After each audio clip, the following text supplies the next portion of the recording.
아, 여러분들 오늘 교회 오실 때 어떤 마음으로 오셨습니까? 오늘이 금요일이잖아요. 한국에서 금요일 저녁을 뭐라고 그러는지 아세요? 네, 목사님이 아십니다. 불금이라 그래요. 불금. 불같이 타오르는 금요일. 뭐냐면 요즘 토요일 날 일을 안 하잖아요. 그래서 금요일 밤에 죽으라 먹고 마시고 노는 거예요. 그래서 불금입니다. 불타는 금요일이에요. 그런 날에, 그렇게 놀아야 할 날에 여러분들은 지금 이곳에 나와 계십니다. 할렐루야, 감사합니다. 근데 이곳에 나오실 때 어떤 마음으로 나오셨습니까?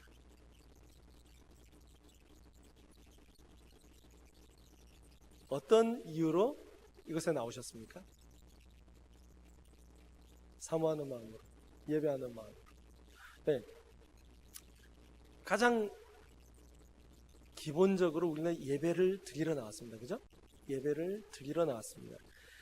예배를 드리고 찬양도 드리고 말씀도 들으면서 또 기도로 간구하고 이런 예배를 드리기 위해서 우리가 나왔습니다. 그죠? 그런데 이 모든 것이 누구를 위해서 예배를 드리는 걸까요?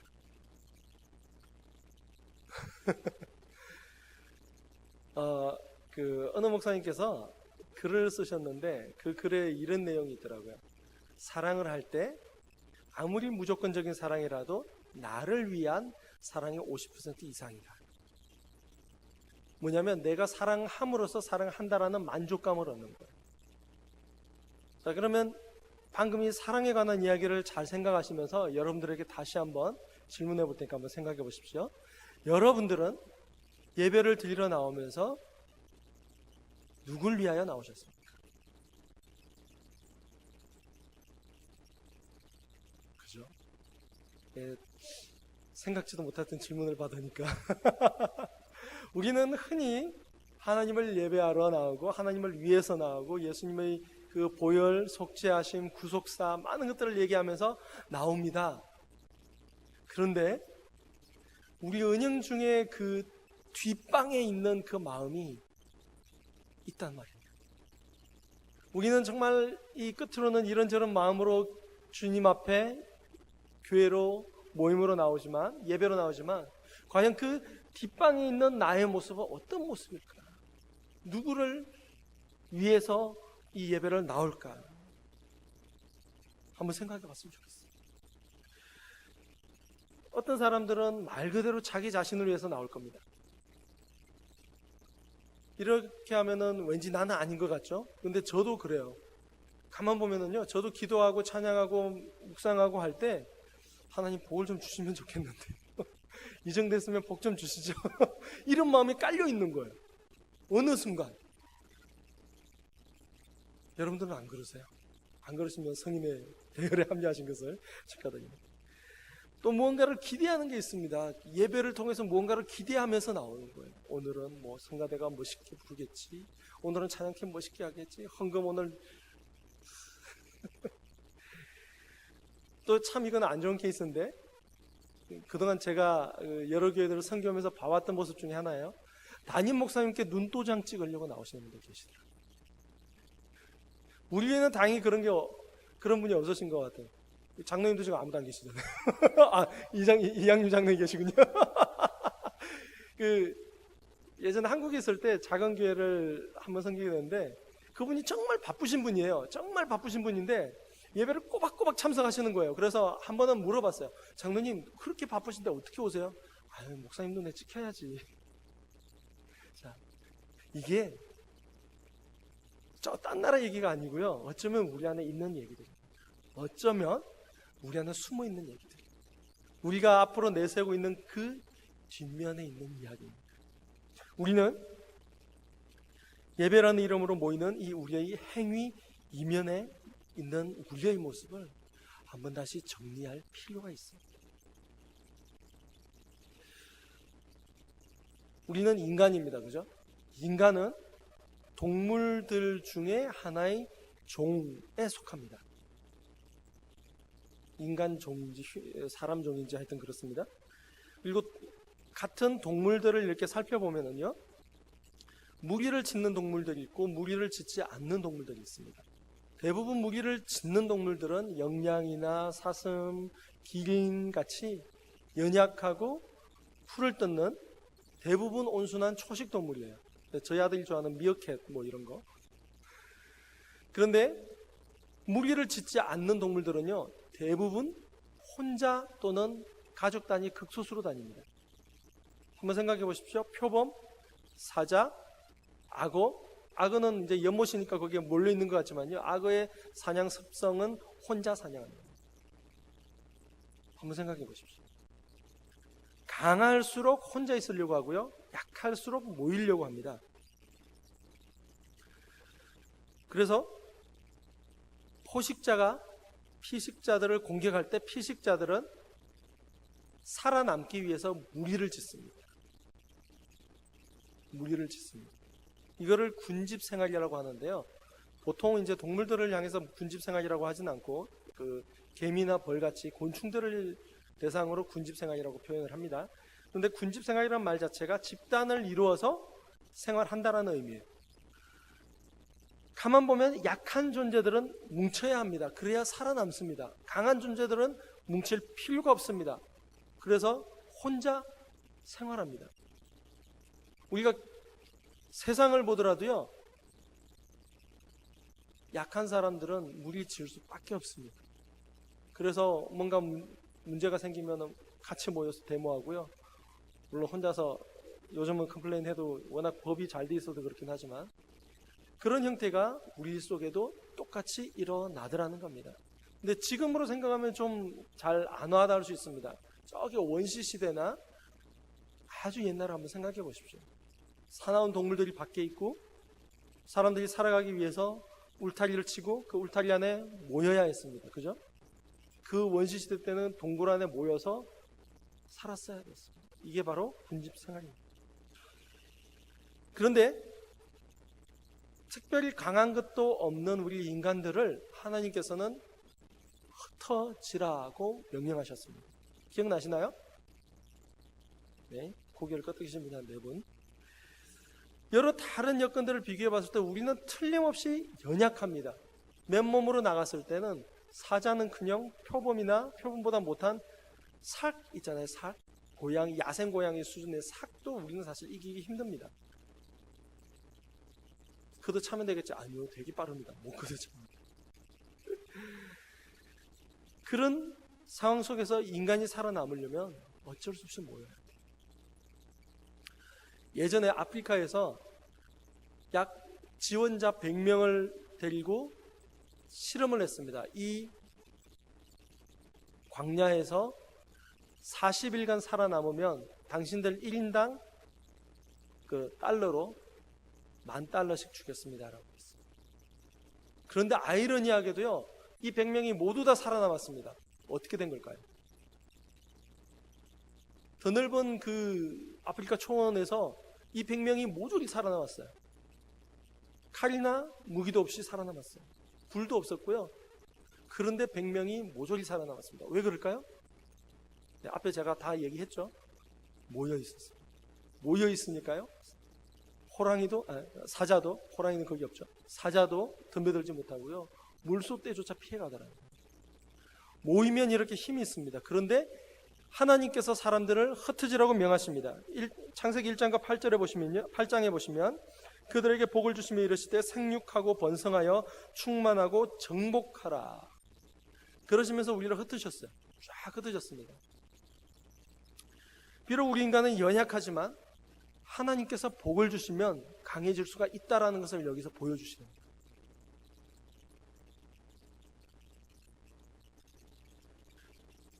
우리는 연약하고 무기도 없고 강할 것이 전혀 없지만 하나님께서 복을 주셨을 때는 우리가 가지 못할 것이 없다라는 것을 말씀하고 계신 것입니다.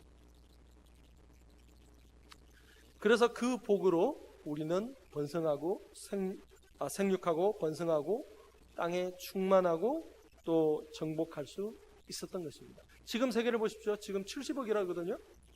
물론 인도와 중국이 뭐 절반을 차지하긴 하지만 지구상 어디에도 사람이 살지 않는 곳은 없습니다. 미발견 종족이 있을지언정 사람이 살지 않는 곳은 없습니다. 남극과 북극 정도면 그거 모를까요? 사람이 이제 모든 곳에 살고 있습니다. 그래서 우리는 이제 이 말씀을 영적으로 해석을 해서 받아들여야 되는데요. 자, 다시 돌아가서 이렇게 복을 받아서 정복해 나가야 할 사람들이 하나님을 거부하고 반항하기 시작합니다. 무슨 사건인지 아세요? 기억나세요? 네. 바로 바벨탑 사건입니다. 흩어지기보다 모이려고 하고 하나님 아래에 있기보다 스스로 일어서려고 합니다. 이게 바로 여러분들이 너무나도 잘 아시는 바벨탑 사건이에요. 근데 이 바벨탑 사건이 지금 본문과 무슨 상관이 있을까? 한번 계속 가보도록 하겠습니다. 창세기 11장 4절에 바벨탑을 지으려고 하면서 사람들이 한 얘기가 나옵니다. 또 말하되 자 성읍과 탑을 건설하여 그 탑 꼭대기를 하늘에 닿게 하여 우리 이름을 내고 온 지면에 흩어짐을 면하자 하였더니. 자, 모를 말이 없죠. 그런데 이게 왜 문제가 되어서 하나님께서 그렇게 언어를 다르게 하는 벌을 내리셨을까요? 성읍과 탑을 건설하고 탑 꼭대기가 하늘에 닿게 하였습니다. 물론 그렇게 되지는 못하죠. 무엇이 문제일까요? 이름을 내고 지면에서 흩어짐을 면하자.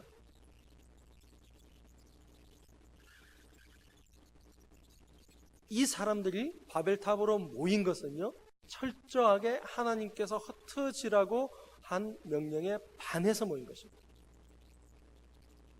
그리고 그 반해서 모임과 동시에 더 이상 하나님의 피조물이 되는 것을 거부한 사실이 이곳에 들어있는 겁니다. 자, 무슨 말인지 잘 모르시겠죠? 설명을 드리겠습니다. 우리 이름을 내고 여기서 우리 이름을 낸다라는 게 무슨 말일 것 같아요? 유명해진다? 아니면 무슨 말일 것 같아요? 자, 영어 성경을 보면요, 너무 쉽게 이해가 됩니다. We may make a name for ourselves. 우리가 우리 스스로를 위해서 이름을 짓자라는 거예요.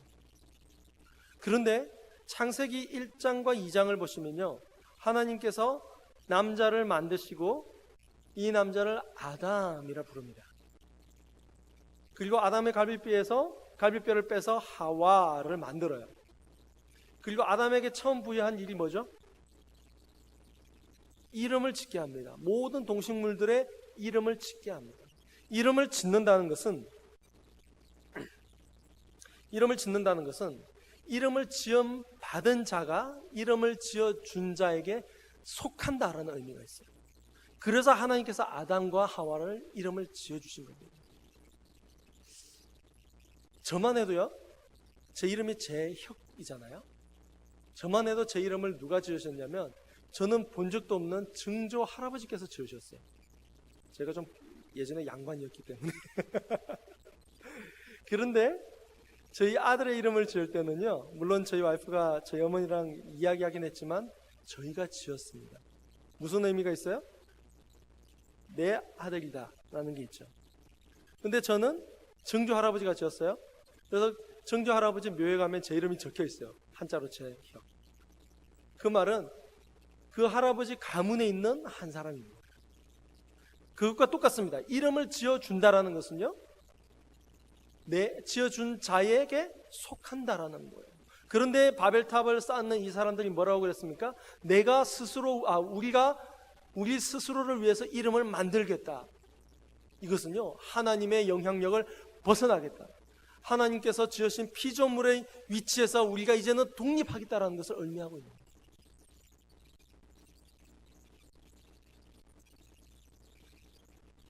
이것이 명백하게 사람들의 언어를 혼란시키고 사람들을 흩어지게 한 주요 원인이 되었습니다. 바벨탑을 쌓았던 그 사람들은요, 목적 자체가 처음부터 잘못되어 있었던 겁니다. 흩어져서 정복하고 번성하라고 하셨던 하나님의 말씀을 지키지 않고 오히려 모여서 스스로 이름을 내려고 노력했습니다.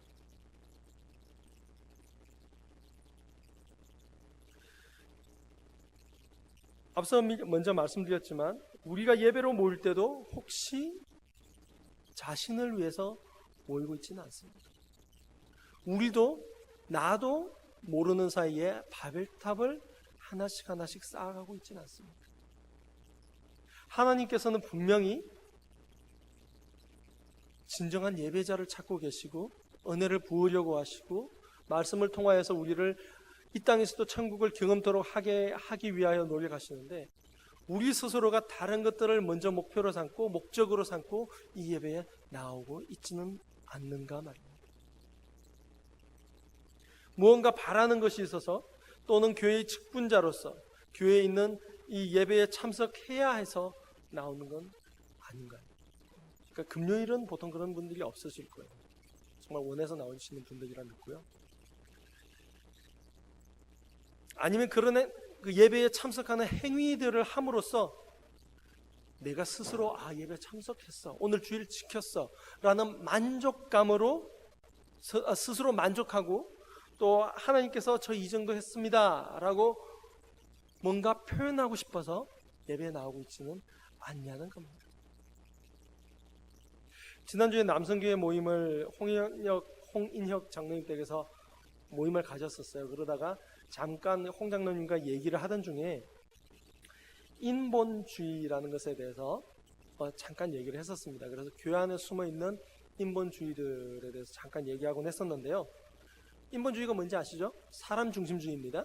그런데 우리 그리스도인은 하나님 중심주의, 조금 더 어렵게 신본주의라고 그럽니다. God-centered life라고 그래요.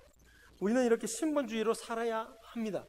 그럼에도 불구하고 우리 속에 숨어 들어와 있는 이 수많은 인본주의들 때문에 우리는 은연중에 하나님보다는 나에게 초점을 맞추고 은연중에 하나님께 돌려야 될 것들보다 나에게로 돌린다라는 사실입니다. 즉 우리는 우리도 모르는 사이에 우리 속에 숨어있는 작은 욕망과 다른 여러 가지들 때문에 우리가 작은 바벨탑들을 하나씩 쌓고 있는 거예요.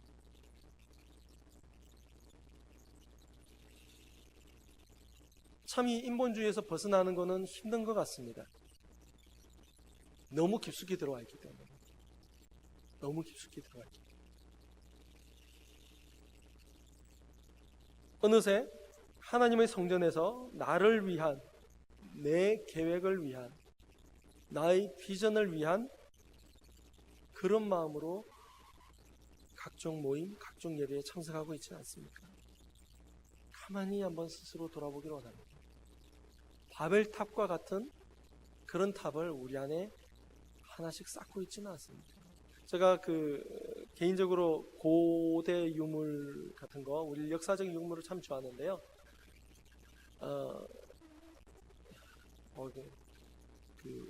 미륵 와불이라고 있잖아요. 와불, 누워있는 누울 와자에다가 불상 불자인데 이 와불 근처에 가면은요 사람들이 돌로 탑을 굉장히 많이 쌓아놨어요. 그 돌 하나 쌓을 때마다 자신들의 염원이 거기에 들어가고 그 와불이 들어준다라고 사람들이 믿습니다. 그리고 어디 가면은 산, 돌, 나무들을 깎아서요 108개의 부처상을 만들어놨어요. 안 가보셔서 모르시겠죠? 네, 저는 한번 다녀와 봤는데요. 솔직히 예쁘더라고요. 솔직히 예쁜데 가만히 있으니까 왠지 무섭더라고요.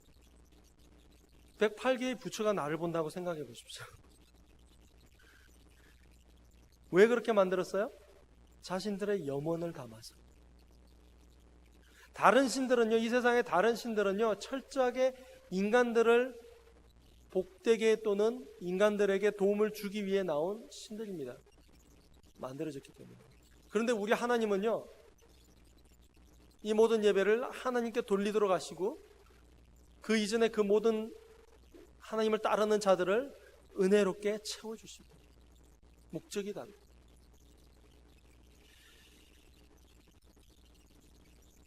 우리 안에 그런 마음이 없기를 간절히 소원합니다. 조금이라도, 만약 아주 조금이라도 그런 부분이 있다면 하나님께 조용히 나아가서 회개하고 되돌리기로 합니다. 수정할 건 수정해야 되고요.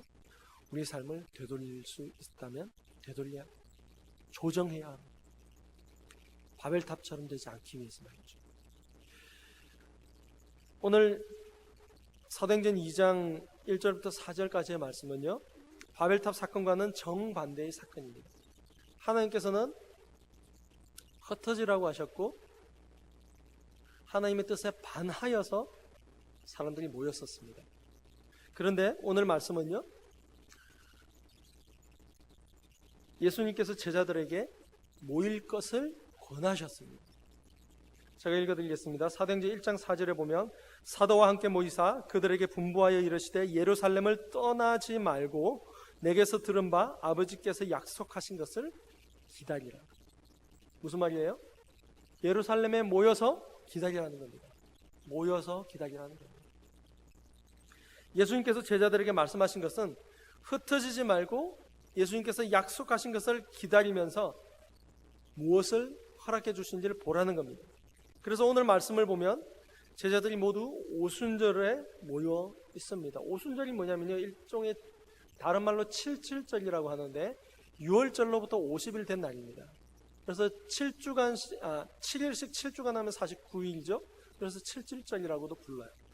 이때가 되면 모든 이스라엘 백성들이 예루살렘으로 모여듭니다. 이 오순절을 기념하기 위해서. 자, 그래서 모인 것도 있지만요, 예수님께서 떠나지 말라고 하셨기 때문에 이 제자들은 떠나지 않았습니다. 무엇보다도 예수님께서 말씀하신 것을 지키기 위해서였습니다. 바벨탑과 이 사도행전 2장이 다른 게 느껴지시나요? 자신들을 위해서 바벨탑을 짓기 위해 모였습니다. 지금은 예수님과의 약속을 위해서 모였습니다. 우리는 무엇을 따라야 될까요? 바로 예수님과의 약속을 위해서 모여야 합니다.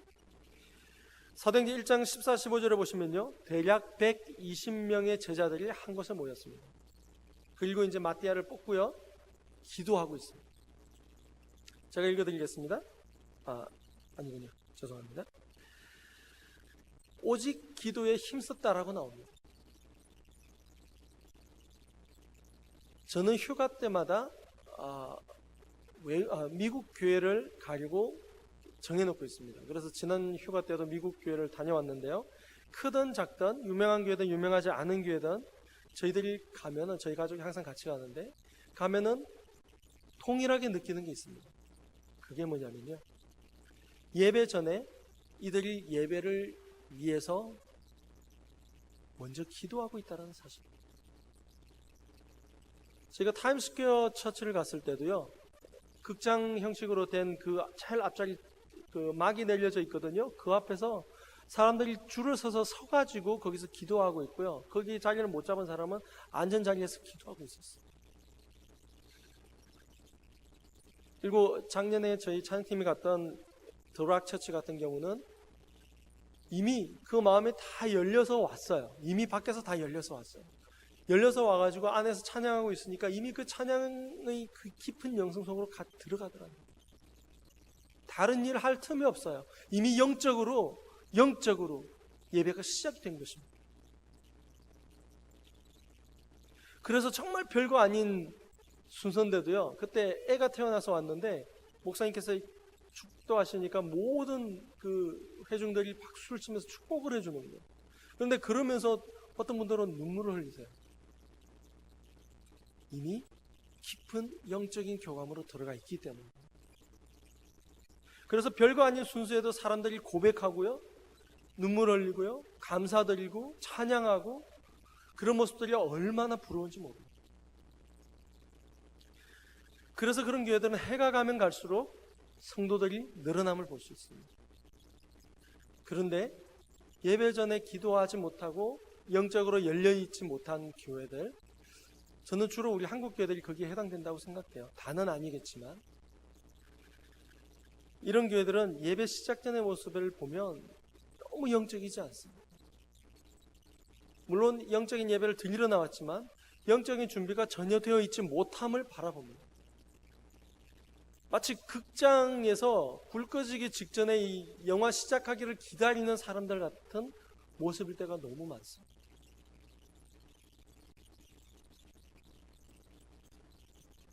물론 그 중에 일부는 기도로 나아가고 묵상하며 그러시기도 하지만 대다수의 분들은 옆에 일주일 만에 만났으니까 잡담하시고 주보 보시고, 제가 요 한 세 번 전 교회에서는 시험 들 뻔했어요. 딱 보더니 펜을 탁 꺼내가지고 옷 탈자를 탁탁 체크하는 거예요. 무섭더라고요.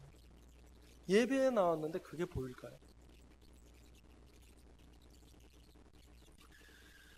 주보를 읽고 있거나 누가 왔는지 살펴보거나 아니면 뭐 셀폰을 하거나 기타 여러 가지 모습들로 채워져 있는 것을 제가 보아왔습니다. 이런 모습을 주님께서 만약에 직접 보시면 어떤 마음이실까요? 솔직히 제가 봤을 때도 참 속이 쓰리거든요.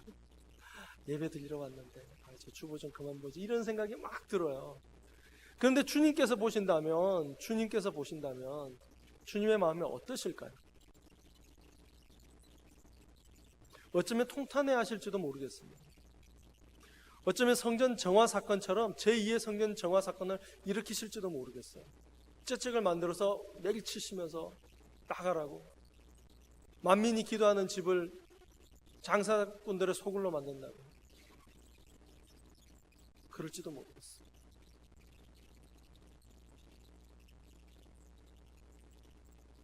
우리는 우리의 예배적 삶을 돌이켜야 합니다. 다시 바로잡아야 합니다. 우리의 공예배는, 우리 교회는 제가 나와서 시작이 되잖아요. 근데 많은 교회들 경우 그 종이 있죠. 종 땡 하고 치면 지금부터 예배를 시작하겠습니다. 승가대가 쫙. 이 종 땡 치던 시작부터 시작되는 것이 아니라 우리가 교회에 도착하는 그 순간부터 우리의 마음이 예배로 들어가야 합니다. 그것이 공예배고요. 그것이 하나님께서 은혜를 베푸시는 순간입니다.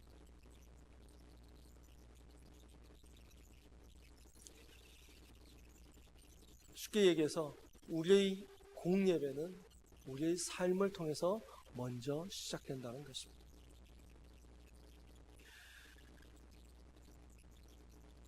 하나님께서 베푸시는 그 은혜로 들어가야 됩니다.